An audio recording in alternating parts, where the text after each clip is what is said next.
And I don't even think I mentioned it to Jess. This is a secret coming out long. But when we first met, my first trip to the Philippines, this is when I really knew, this is how I really knew, and I did this on purpose to see, and this is the first time we met. Really? I didn't know that, huh? She didn't know. This is a secret coming out. Even she's learning this secret for the first time. Okay, come on.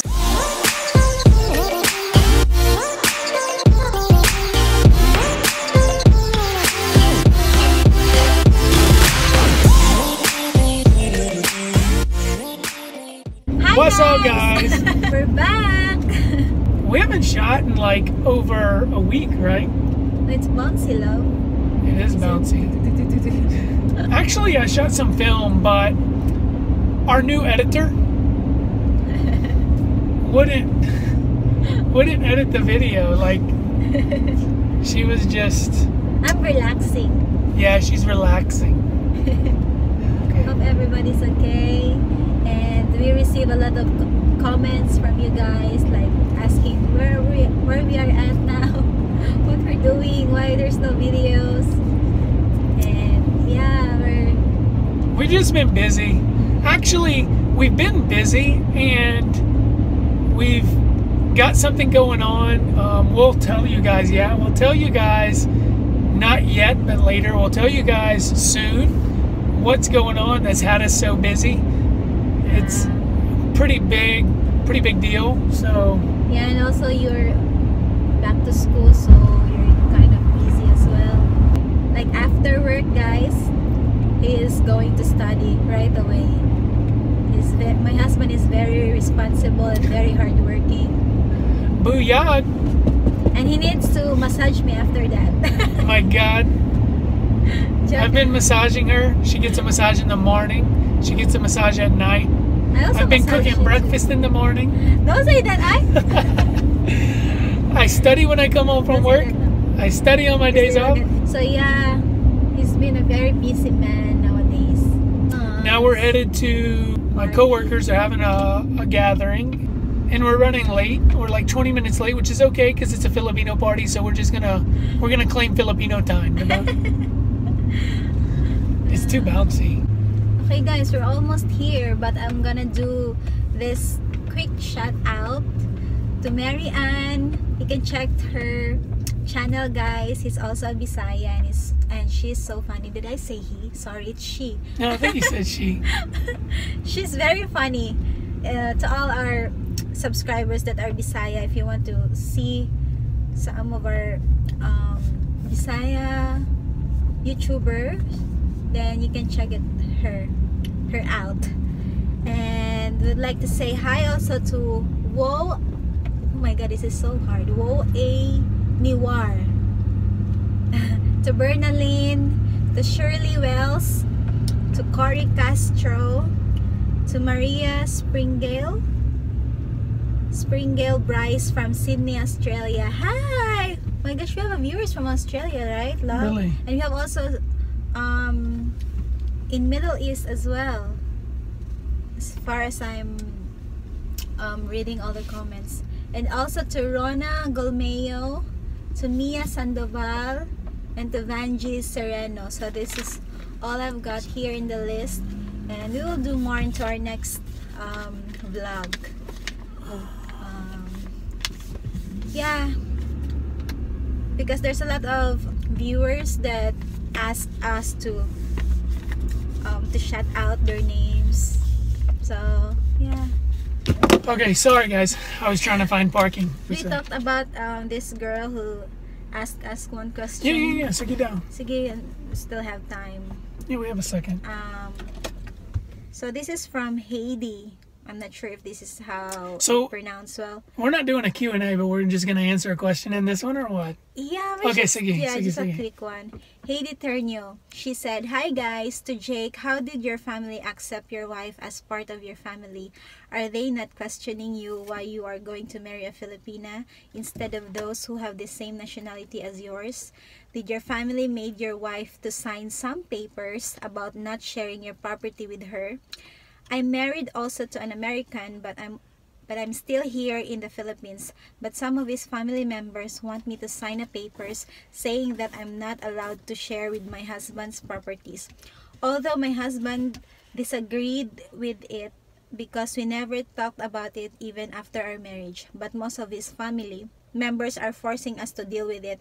Any comments about this matter? I'm confused. God bless. Okay, so what can you say about it? Okay, so no, my family, there was no issues with my family. So I guess a little backstory to my family in regards to our interracial relationship.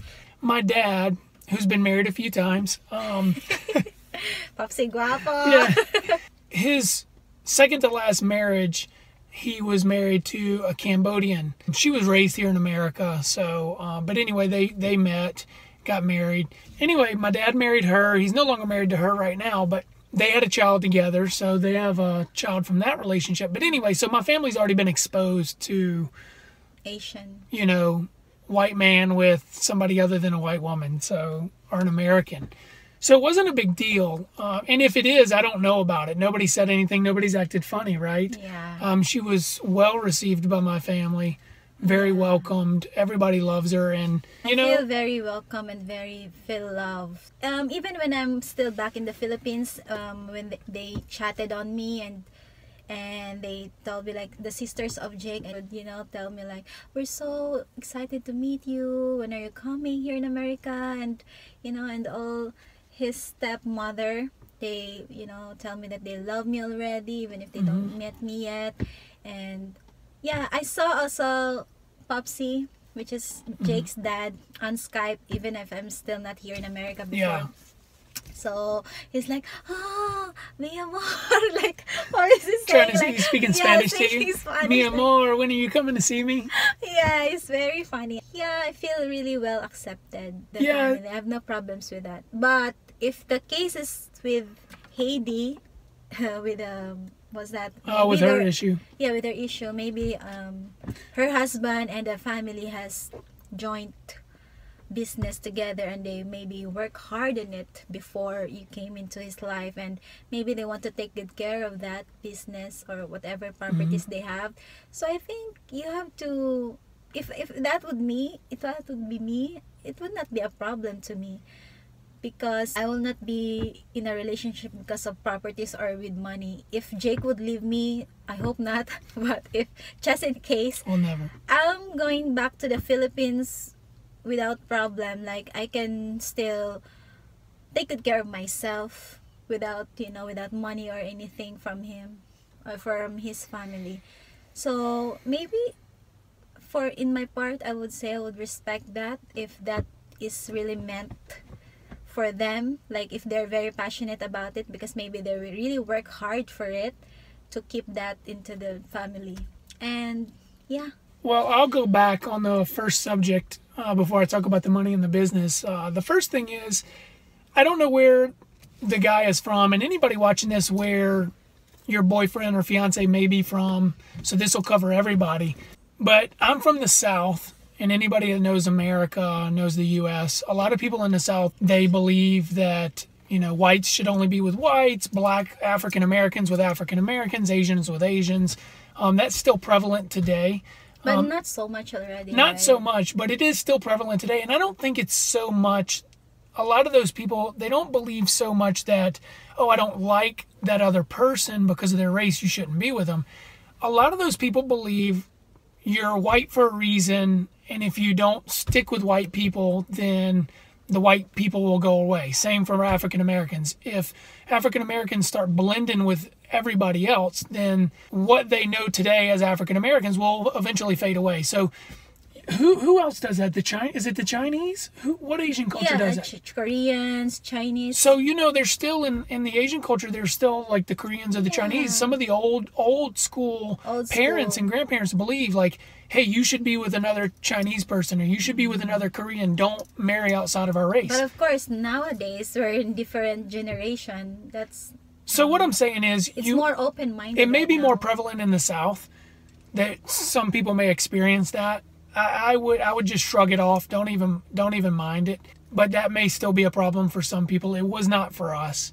So anyway, keep that in mind. Try to keep an open mind that some people, you know, obviously we all don't think the same, but some people are a little more narrow-minded, especially in the South. So If you have a fiance or a boyfriend from the South, So what is that may be a problem. So what is your advice to this girl, to Heidi? So my advice to Heidi, Because did she say anything about Yeah, because the parent? Well, besides the money, she doesn't have. There's no papers. issues with. There's no issues with them based on race. No, there's no Okay. issue. So Only the paper works that she needs. Okay, to so then sign. going forward financially, that wasn't an issue for Jess and I. I did mention something when I first met Jess about how Americans or people in general sometimes do prenups, et cetera, to see, and this was still in the stage of us meeting and getting to know each other. I did that just to see what her take was on it. And not that I wanted her to sign a prenup, not that anything I have can't be hers.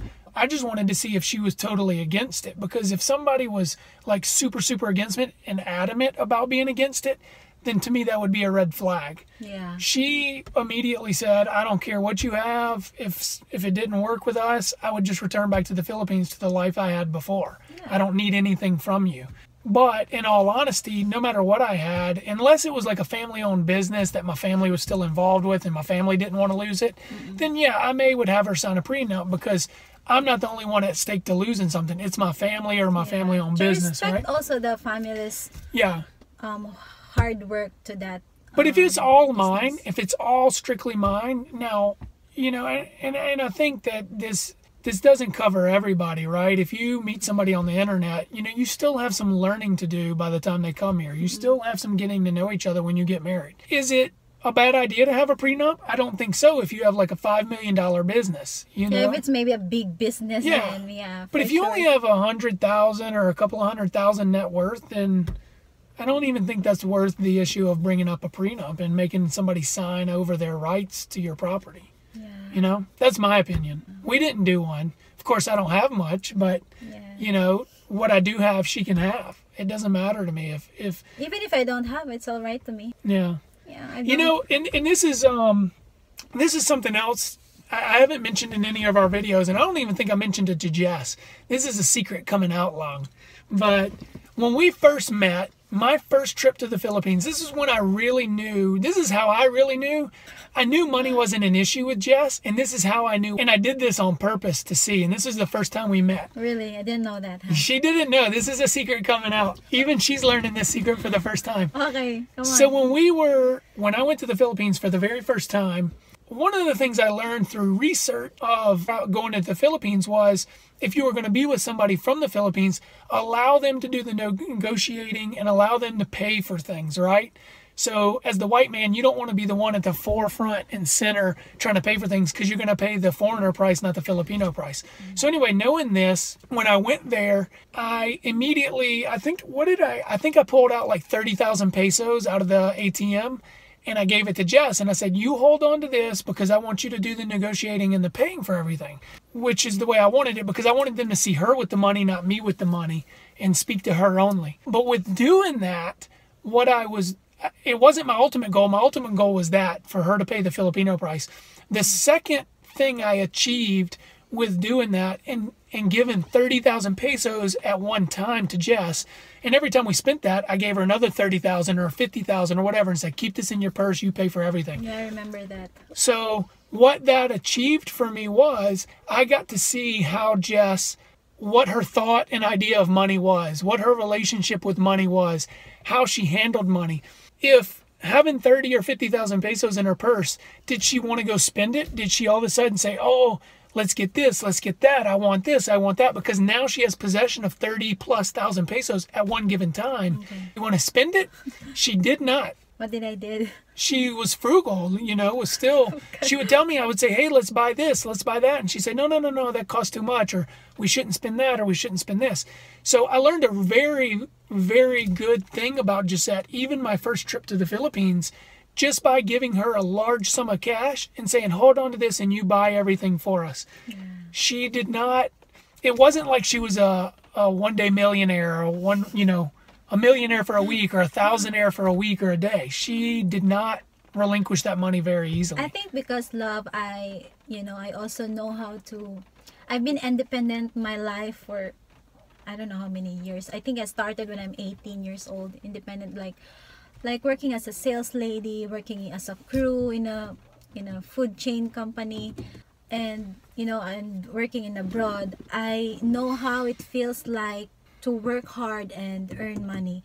And of course, you have the respect on your money that you have because you work hard for it. And I know the feeling of how hard to work to just get that save money. to get money. So for myself, I'm Yeah. like that. That's why I have respect to money. So I'm not so much of, you know, like Yeah. extravagant. Yeah. So sorry, I kind of got off on a tangent there about, you know, that and my money and how I assess Jess and her relationship to money. But going back to the question, if somebody really wants you to sign a prenup, then I don't think it's a bad thing. And the other answer I'll give to that is, and of course I'm American, but in America, when two people get a divorce, love is out the door. You may love each other when you get together, but when people get a divorce, and I hate to see that, you know, I hate to see two people who did care about each other get divorced. I hope it never happens to us. It will never happen. Eh? But when two people get divorced, love is out the window. It is strictly a business transaction at that time. And what I mean by that is, let's say two Americans, they're working, right? They both have jobs. They both contribute to the household. When they go to get divorced, the divorce, nothing is on paper about love. Well, because I used to love you, I'm going to let you have this. It's not that way. In America, it's 50-50. So it's a business transaction at that point. The man gets 50% of the assets, the woman gets 50% of the assets in most circumstances, unless one can prove that the other was very negligent or whatever. Okay. So in that sense, it's a business transaction, because when you go out the door, you're walking away with 50-50. So I personally believe going into the relationship, you should look at it as a partnership financially, because when you split, it's going to be a partnership being divided. Yeah. Okay. That's it, love, because it's raining already. Yeah, it's raining. We're going to go into this party. We may be able to get some video or some footage. I don't know. Yeah, because we're not sure. It's our first time to hang out with my coworkers outside of work. Yeah. So I don't know how they'll feel about a camera in their face, but we'll see. We'll try to capture some video. If not, we'll see you when we get out. Okay. Okay, guys. Guys. Bye. Okay, guys. So here we go. This is a very nice house right here. Look at this. What you have? I actually made an adobo. Adobo. Pork adobo, and then Jake bought Should we have brought rice? We do. Hoy. Oh, we could have parked. Hoy, why are you not on the umbrella? I'm holding the umbrella. Because it's not raining so much. I don't need an umbrella. Our people are here already. Wow, this is a very nice house.